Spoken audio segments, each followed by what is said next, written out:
Hello my dear student, welcome back my YouTube channel.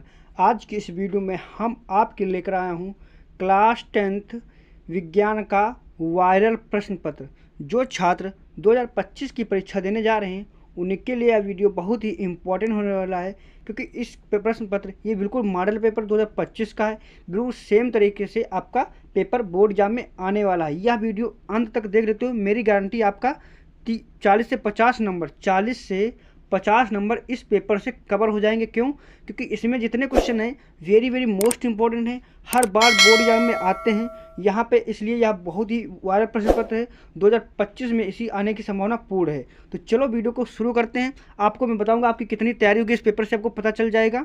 और सारे most important question हैं, पूरा फुल सोल्यूशन लेकर आया हूँ। तो चलो वीडियो को शुरू करते हैं। चैनल पहली बार हैं तो लाइक और चैनल को सब्सक्राइब जरूर कर लेना। देखिए आपका अनुक्रमांक नाम यहाँ पर होगा और 2025 का है, विज्ञान का है, कक्षा 10 का है, और आपका पेपर कोड ये इतना रहता है। और पूर्णांक कितने नंबर का? आपका 70 नंबर का पूर्णांक रहने वाला है। और समय कितना मिलेगा आपको? 3 घंटे 15 मिनट आपको समय मिलेगा। आगे बढ़ता हूँ। पूरा पेपर आपका PDF के रूप में है।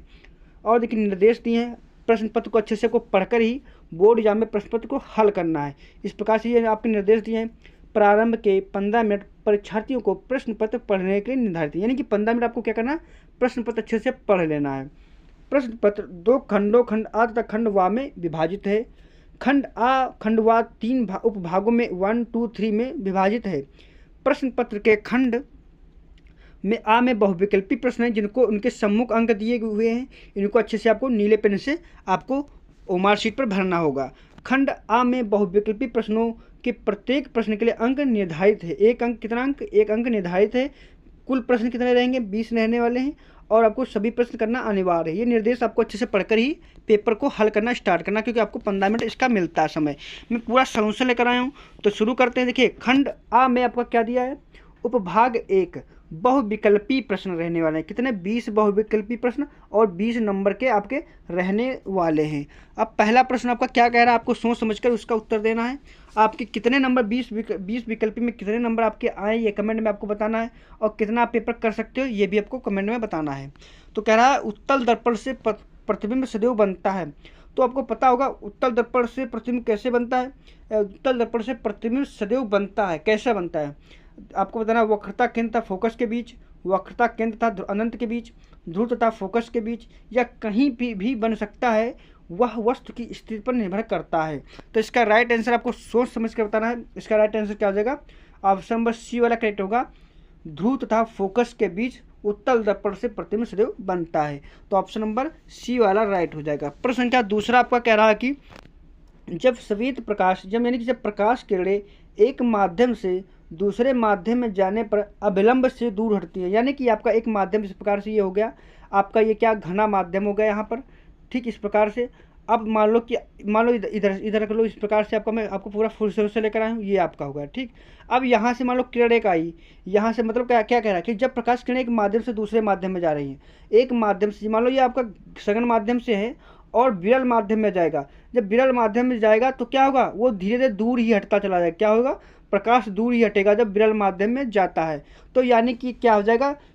विरल माध्यम सघन माध्यम से विरल माध्यम में जाती है। ऑप्शन नंबर इसका ए वाला ही करेक्ट हो जाएगा। सघन माध्यम से जब विरल माध्यम में जाएगी तो वो अभिलंब से इस प्रकार से अभिलंब से दूर हटेगी। कितना दूर हटती चली जाएगी। तो ऑप्शन नंबर ए वाला राइट हो जाएगा।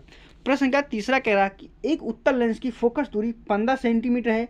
इससे 30 सेंटीमीटर की दूरी पर वस्तु का प्रतिबिंब बनेगा। आपको क्या बताना है? प्रतिबिंब बनेगा।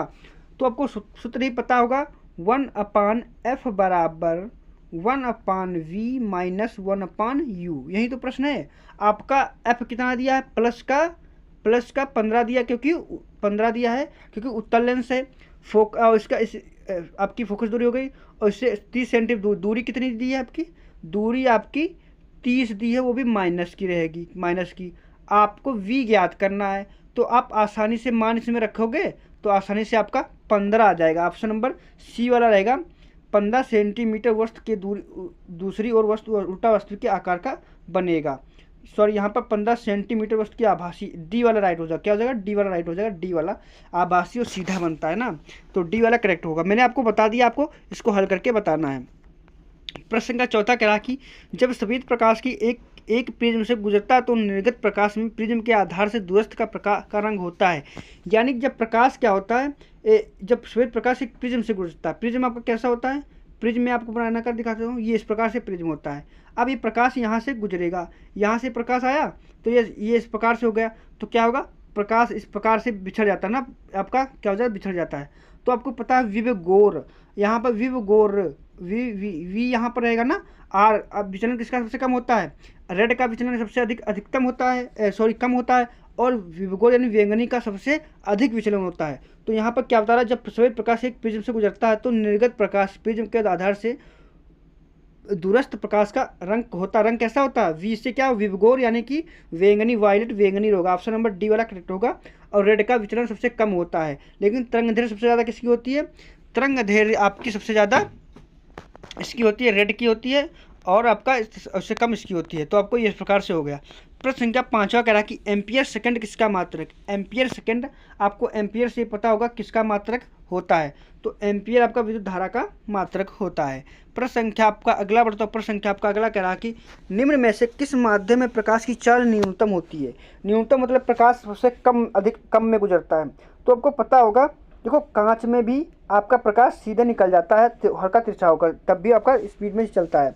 और जल में भी आपका प्रकाश क्या होता है, निकल जाता है, इस प्रकार से तिरछा करके निकल जाता है।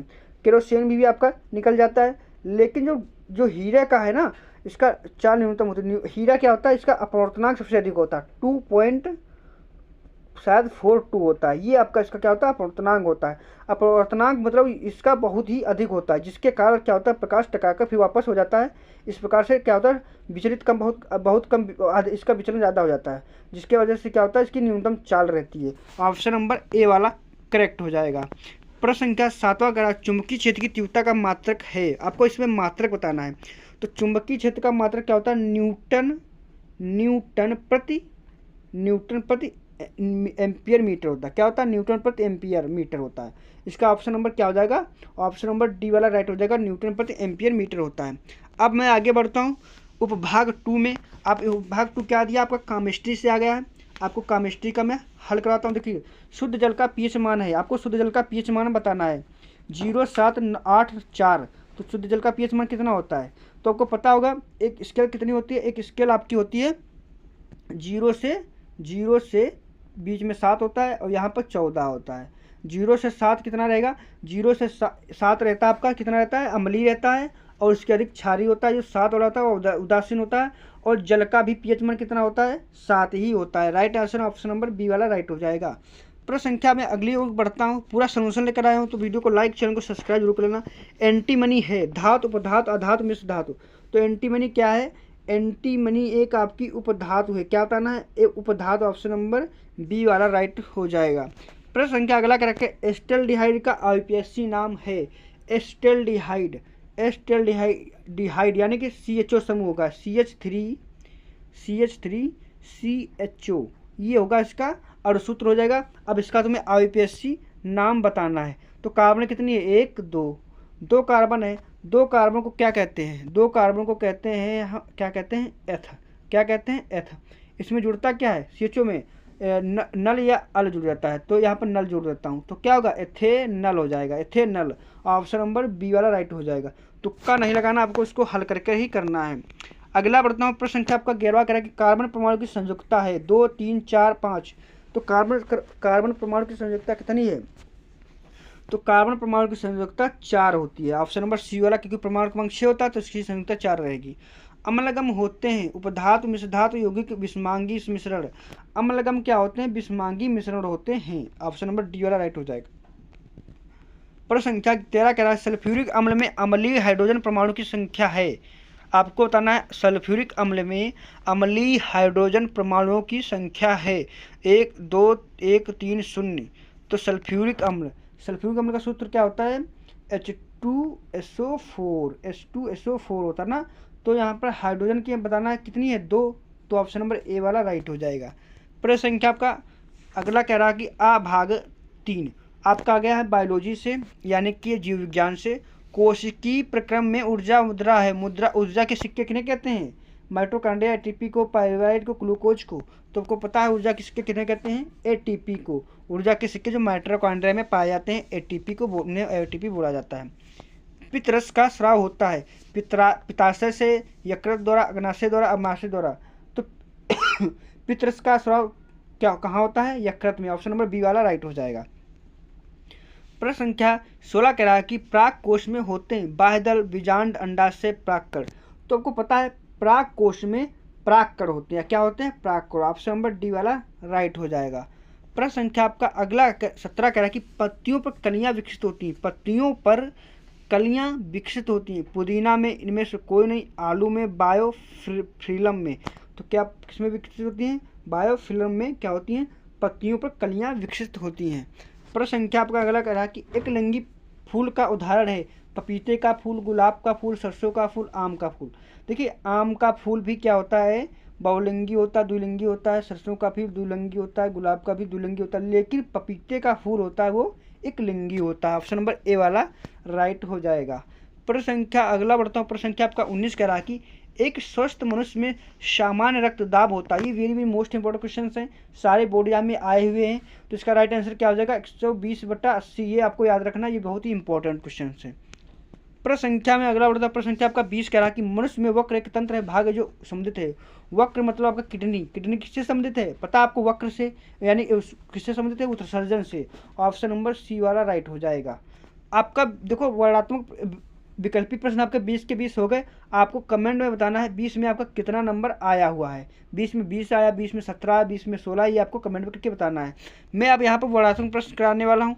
आपको मैं पूरा पेपर दिखा देता हूँ, आपका ऐसे ही बोर्ड एग्जाम में पेपर आने वाला है। देखिए आपका देखो ये क्वेश्चन दिया आपका फिजिक्स का है। यदि आपकी अच्छी तैयारी होगी तो आप आसानी से इसकी तैयारी अच्छे से सवाल कर लोगे। ये नोट कर लीजिए, इनको हल करिए, क्योंकि आपका रिवीजन होगा ना, तभी आप अच्छे से बोर्ड एग्जाम में कर पाओगे। ये भी देखो कितना अभिसारी लेंस यानी कि उत्तल लेंस आपका दिया है, अवतल लेंस 20 सेंटीमीटर अच्छे पर दिए हैं। तो दोनों आपको करने हैं, तीनों इसमें दिए हैं। 21 नंबर का आपका 4 नंबर का होने वाला ये प्रश्न है।